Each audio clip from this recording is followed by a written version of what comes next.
سلام، من امیرحسین روزبه هستم. کلاس سوم الف مدرسه شهید پاشایی. نام معلمم خانم فرخزاده. میخوام براتون شاهنامه فردوسی بخونم.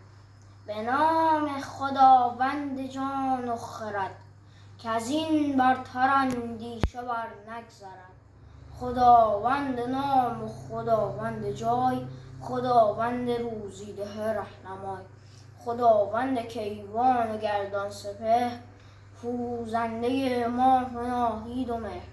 ز نام و نشان و گمان برتر است، نگارنده برشده پیکر است. ببینندگان آفریننده را، نبینی مرنجان و بیننده را. نیابد بدو نیز اندیشه راه، که او برتر از نام و از جایگاه. سخن هرچه زین گوهران بگذرد، نیابد بدو نیز جان و خرد. توانا بود هر که دانا بود، ز دانش دل پیر برنا بود. از این پرده برتر سخن راه نیست، ز هستی مر اندیشه را گاه نیست.